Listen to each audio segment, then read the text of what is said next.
this is Rustkirk5956, and I decided to get a recording of an Insane Plus Moraga run done.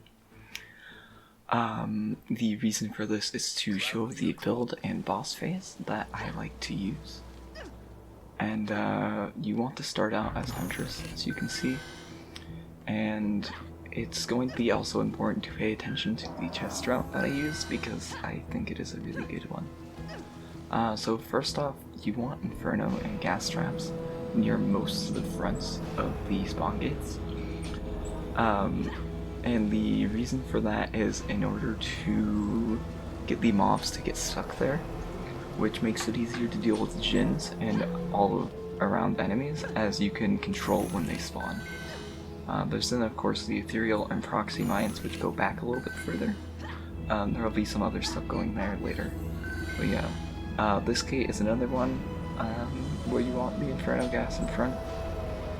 And then the reason why the defenses are back here is in order to get Djinns that spawn on top of the building to the left to fly down, and also then if you put the defenses inside of the hallway, ogres could spitball the crisp. And right here is kind of just, there isn't really room to spread things out, so you kind of just have all four traps with each other. Unfortunately, this also means that that area has to be repaired the most out of any, which is kind of irritating when you get around to actually being inside of combat phases. Right here, you kind of jump up the platforms there in order to get that chest. And then keep going this way. This chest isn't actually something you necessarily have to get, it's just that my heroes are fast enough that I can jump over there before grabbing that. Normally you would want to get the Proxy Inferno setup, and then you would use mana in the combat phase for auras.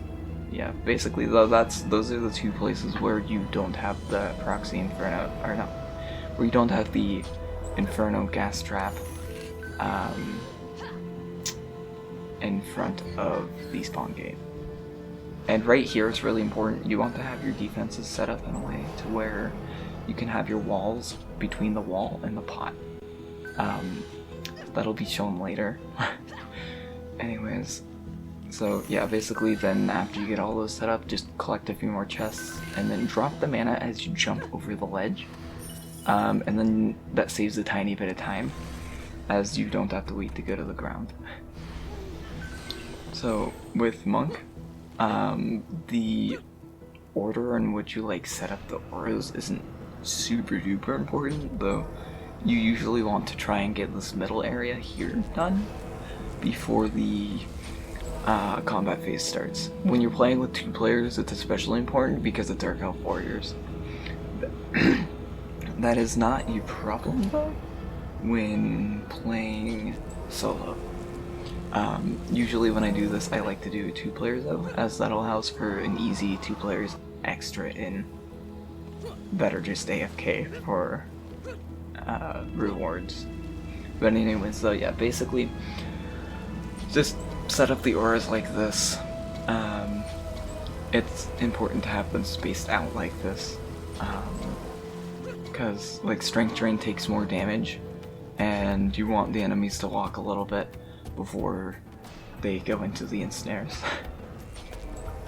for the electric proof. So anyways, at this point I've kind of run out of a bit of mana, so I'm just getting mana from chests and enemies. If your defenses are not good enough to deal with the enemies, it's okay to switch.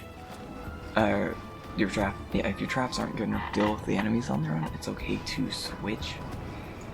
But it is recommended that that is not needed.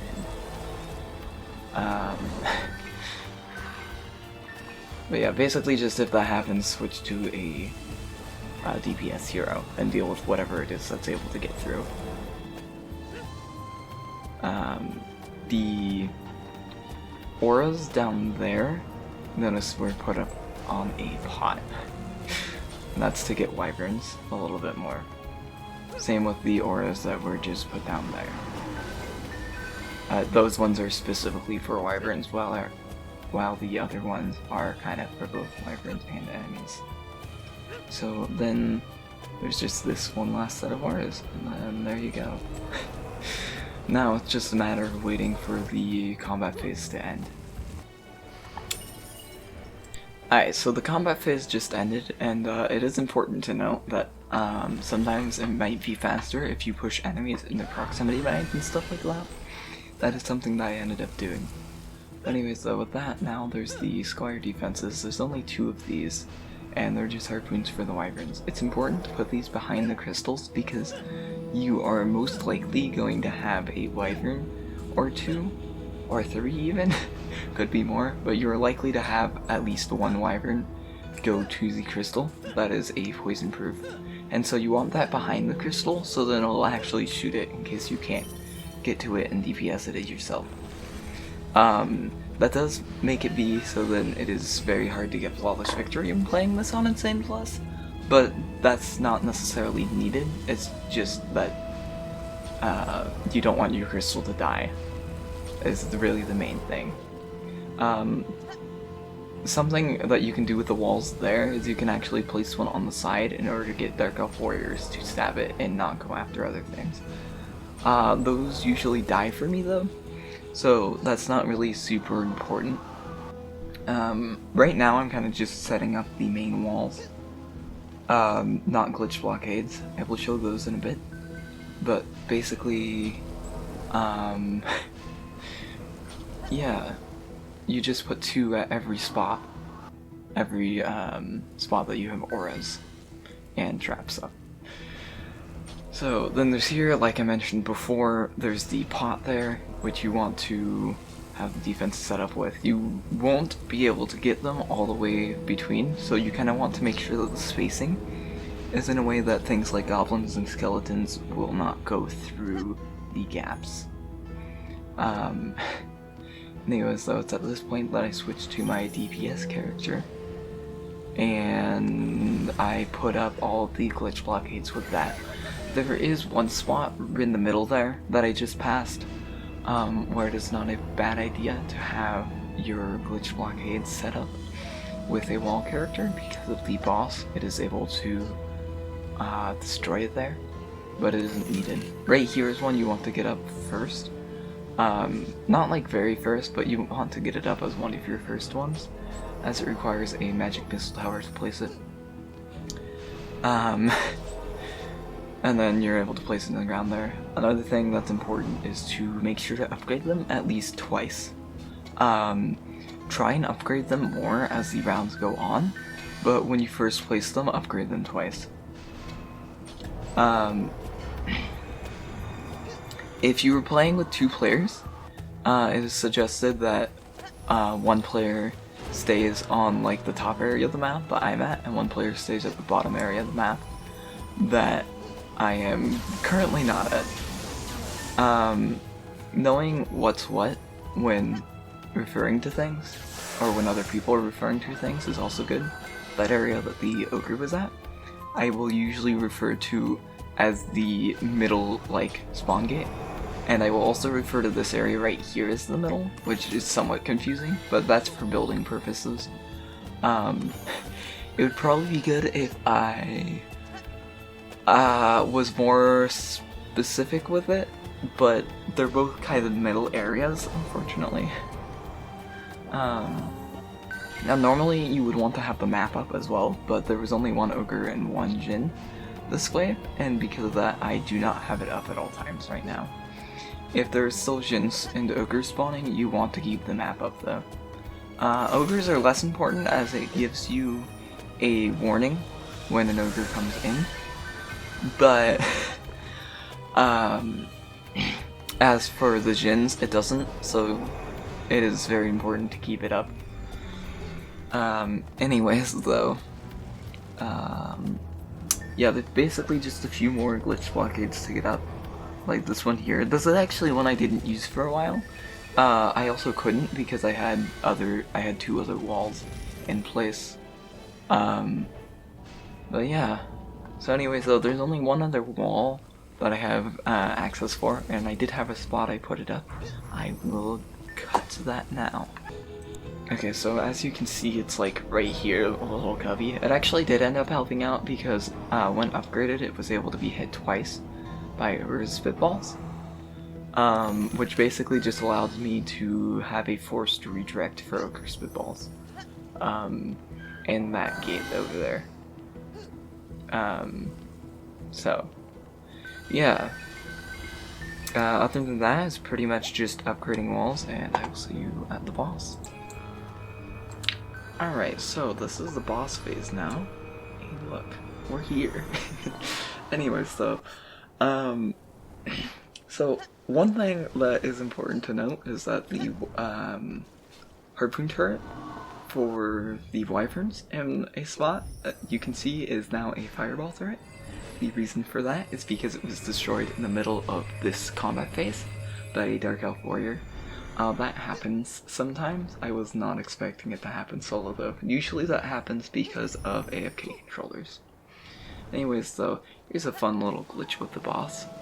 If you die in the middle of the boss arriving, if you are the host, then you will actually be able to respawn during the boss cutscene, which is kind of cool. If you're not the host, this will not work, and it will just wait until after the boss in order to respawn you, which is kind of sucks. But anyways, though, basically with this boss, the way it works is you rub the lamp, right? Oh yeah, that's all done. So you have to rub it 7 times. This does not change with number of players; it just makes the HP change. So that's once. This would be twice, but wherever it was at, there we go. Basically, important things to note when doing the solo. One, if a Jin is on a glitch blockade, don't go after it. A maximum of 2 Jins can spawn during combat phase. Or, on boss wave. Anyways, though. So, 2 at a time, yeah, don't go after them if they're not going after anything important. Another thing is that ogres aren't necessarily super important to go after right away. Just make sure you get them before they can destroy your walls. Oh, that was a dip in quality. That unfortunately happens sometimes. Was not expecting it to happen here. But yeah, basically though, as you can see, I go after that ogre now, and then I hear the thing, right? And you really need to keep your ears open for this, because audio cues are really important in games to pay attention to, especially with this boss. Dungeon Defenders doesn't really have as many needing to be paid attention to audio things, but this is the one map where it's there. But yeah, basically one of the things that would be really important to do before doing this on Insane Plus is to make sure you know where the lamps are. I was just running this on hard mode or something like that, and doing the boss phase a whole bunch. Another thing could be looking up videos in order to look at where they're at. Right here you can see I didn't go for actually the lamp there, and the reason for that is because of the ogre. Normally you do not want to upgrade during this on anything other than glitch blockades, but it is actually okay to during the boss phase. As you can see there, a magic blockade went down, but it was the one that I had down extra, basically. And Jins are actually another thing that you need to listen for, because if you hear them selling a defense, you really want to kill them. But yeah, I saw another ogre here, and because of the wall HP, that's why I went after it right away. But anyways though, yeah. Basically now it's just a matter of hide and seek with the boss. So that wall there, if you're playing with 4 players in, it'll be there long enough for it to possibly destroy that wall there. So if you're playing multiplayer, you want to make sure to have that be placed as an actual wall apprentice wall.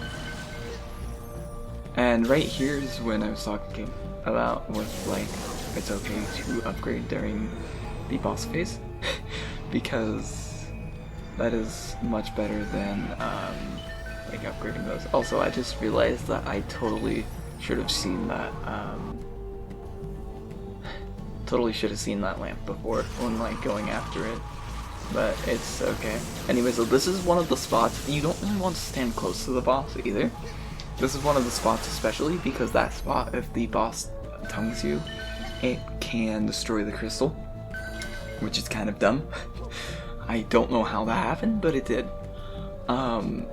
There's some other instances in which the boss can destroy the crystal, but those are more or less just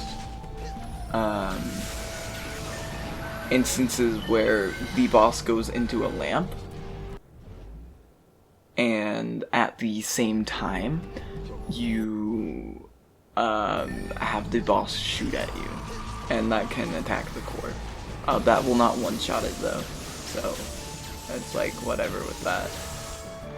And there you see I defeated the boss. When you get down to the last lamp and you're doing the last bit of damage, you can usually kind of just wail on the boss and not care about anything else. But yeah, as you can see, I got a 57 Oculus, which is not really good normally, but that's because I usually get full rewards from this. So like 2 on me and 2 on the person playing with me, basically is what it usually is. Anyway, so that's about it. Anyway, so this is Rescart 5956 with a short little tutorial. Thanks for watching.